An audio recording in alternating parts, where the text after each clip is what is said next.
and Dima, and we have WASR straight from Romania, guys. This is basically what you're getting with the few additions. We got the Zenit B13 mount on it, 4x scope, and the Zenit DTK2 muzzle brake. These were the quick upgrades to make our life more comfortable. But we'll show you what is under the hood of that rifle in a basic configuration, like when you open the box and get that rifle from your FFL. So this is the WASR 10 in that basic setup. The whole rifle was made in Romania with the few exceptions.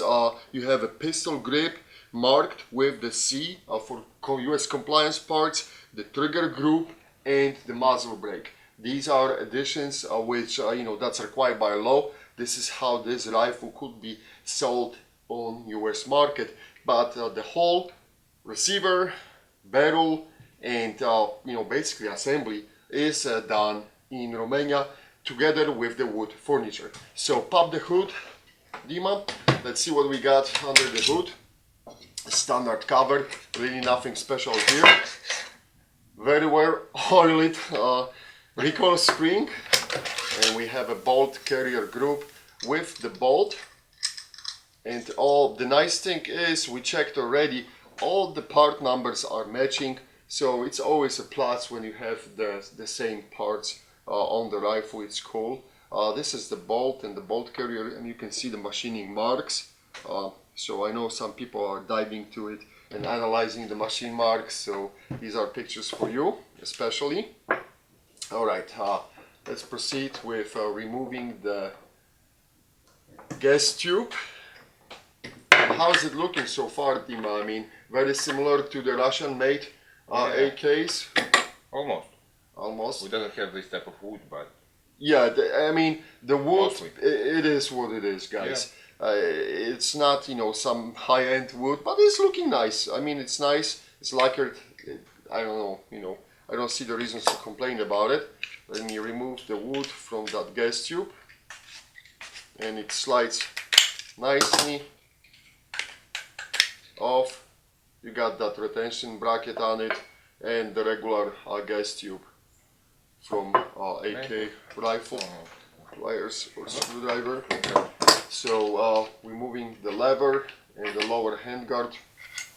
The one thing, guys, what I will tell you, there are marks on the muzzle.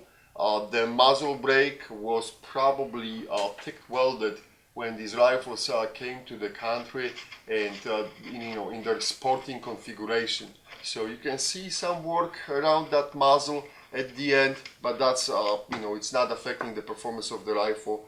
And as I said, this is the US made muzzle brake, slant brake marked with the C part. I can guarantee you that these were made by Topco. Okay, so we got the cleaning rod out, and you can use that cleaning rod.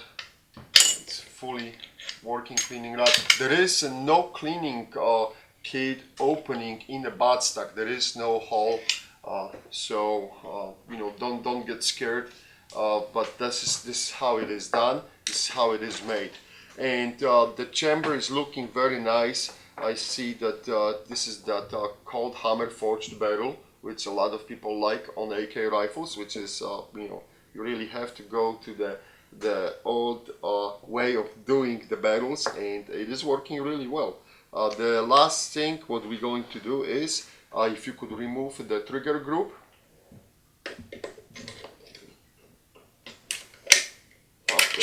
Regular safety, and we have a paper clips.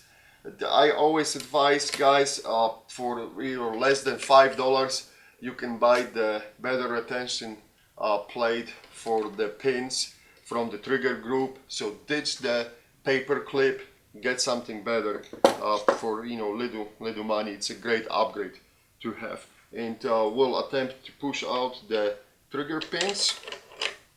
That one came out very nicely.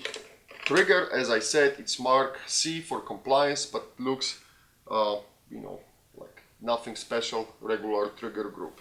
This pin sits really tight, So we have to punch it out, a little bit rough. There you go. Wait. There we go. And it's got the hammer and the spring.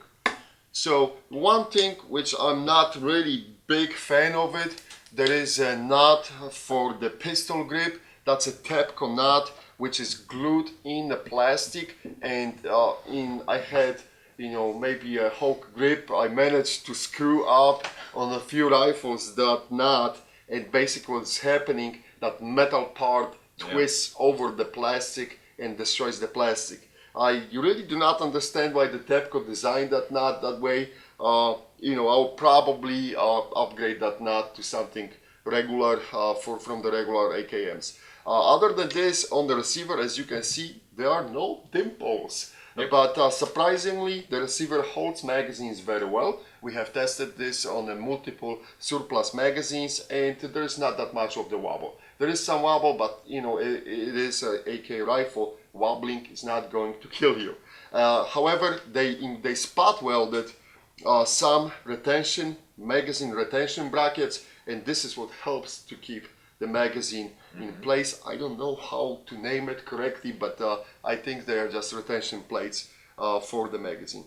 Other than this, the receiver looks very, very clean.